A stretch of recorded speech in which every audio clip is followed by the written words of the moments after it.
Today is Sunday, Parashat Bamidbar. It's the 38th day of the Omer, and the parasha of this week begins the fourth book in the Chumash, Parashat Bamidbar, and it starts with the counting of the Jewish people. Now, when you count the Jewish people, it's done through a coin. Everybody gave a coin, and Moshe counted the coins, and he knew how many people there were. Because when you count, there is no beracha in something that is counted.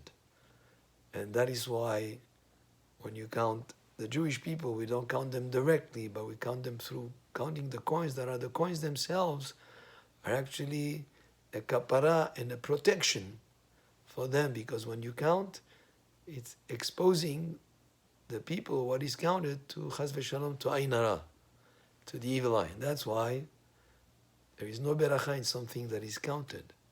The more things are like discreet and hidden, the more beracha can be in it. So when you count, because you need to take a census, you do it through the instrument of a coin that is given, and you count the coins. But still, according to the Zohar HaKadosh, even in this type of counting, or in general, when you praise someone, or you count the virtues of someone, or you praise someone, always add a blessing. Baruch Hashem, is even an expression in Arabic, Tabarakallah.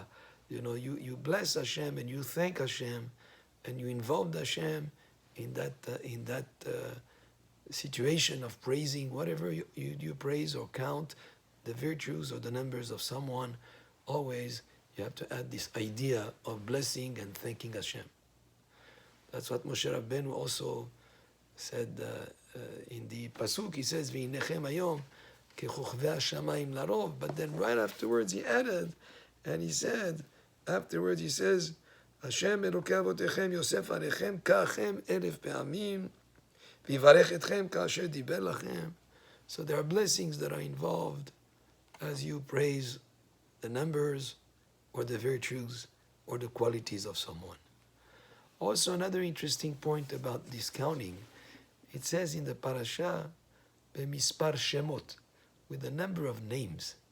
Why does it mention a number of names? It should be maybe the number of people. Well, what is interesting is actually this year there is a census that is being taken in the U.S., and the idea of a census is just try to get the number of people that live in certain neighborhoods, in certain communities. All what they care is about numbers. But here, the Torah speaks about the Shem, B'mispar Shemot, with the name of each person, because each person, each individual, his name represents his identity.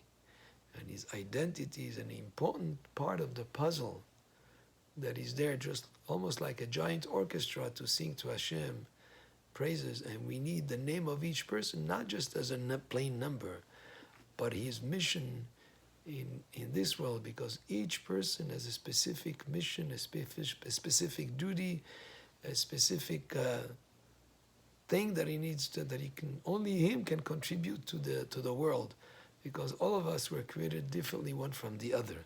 So the Shem represents the identity, and we care in the census, the Jewish census, about the number of names, about the number of each unique individual, and each unique individual with his potential contribution to the whole.